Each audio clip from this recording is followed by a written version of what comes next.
Why didn't Jesus save my niece?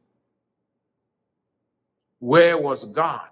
Now, Jesus is Lord. He knows everything.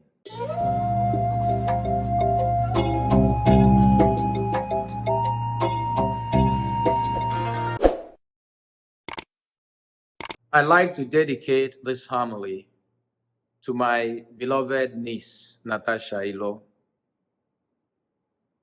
who drowned in the family pool in 2016, and to Sylvia Shinaba, a great woman, one of the most remarkable women I ever knew, a senior advocate of Nigeria, a woman of faith, a champion for human rights, someone who showed through her life that faith matters. And Sylvia died while trying to rescue a staff on Christmas Eve, that she took her staff to the beach of the Atlantic in Lagos called Bar Beach. And one of her staff, who didn't know how to swim, was being washed away by the ocean. Sylvia, not counting anything, not holding back, went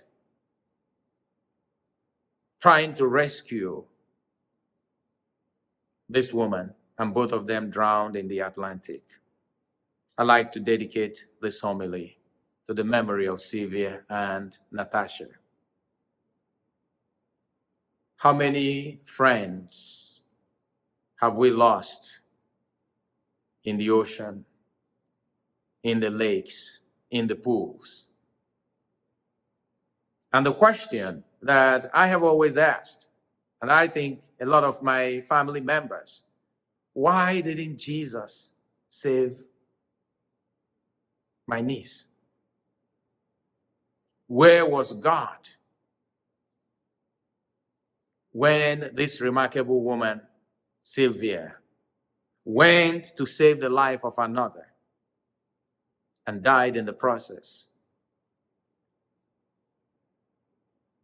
Brothers and sisters, we see in the Gospel of Mark, chapter 4, that we read today, Jesus calming the storm. And we ask ourselves the question, now, Jesus is Lord. He knows everything. He even knew in advance that there will be the storm in the waters. Why did he allow his disciples then to sail when he knew that the water will be stormy? That's the kind of question that most of us ask when tragedy strikes in our families, in our friendship circle, or in people that we know. We ask, why didn't God prevent that from happening? I think we find the answer in the gospel today. The Lord says, I am always with you. Jesus was with his disciples. He was in that boat. He was in that traveling company, but he was sleeping. There is nothing that happens in our lives without God's permission. We might think that life is tossing us up and down, that the storms of life have come mightily against us to drown us, to destroy us. But so true are the words of the psalmist, be still, my soul. Be still and know that I am God. We ask the question, why didn't the disciples who have seen the powers of Jesus, his miraculous power, He's casting out demons, raising the dead, curing the sick, multiplying bread.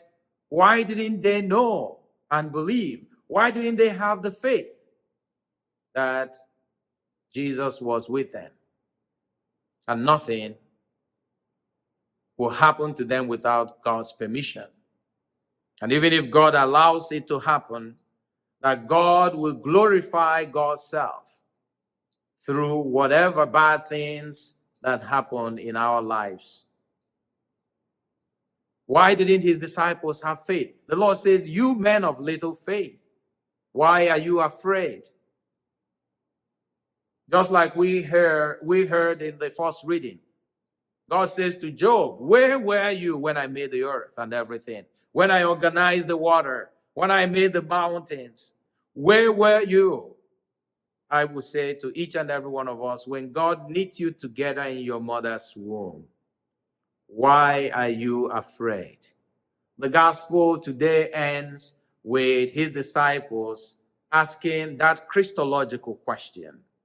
Who then is this? Even the wind and the storms obey him. Who then is this God that we worship?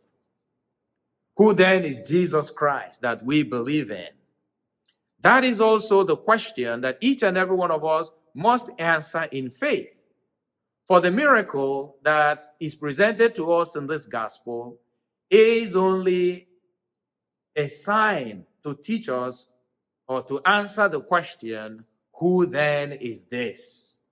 Jesus is Lord of lords and God of gods. In his hands are all things. In his mighty hands are our lives. He knows the future. He knows the way. He has the power to keep us safe and to shield us against all evil. If you're like me, the storms of life will come. Everyone who lives on this earth, we all face storms of life. Like that song that I love so much goes, will your anchor hold? Will the anchor hold in the storms of life? When the waters are reaching your neck, will you call out to Jesus, save me, Lord? If you don't save me, I will perish. When your enemies surround you, wanting to kill you, to destroy you, to damage you, will you lift up your voice of prayer and say to the Lord, save me, Lord, against the enemy, for without you, I am lost? Or will you sink in despair like someone who has no faith? And even when tragedy strikes in your life, as it did my own family and many other families who lose family members in terrible tragedies, in our moment of darkness as a family, we went to the Lord. Lord, you know all things. Lord, you have the power over all things. And we leave everything in your hand.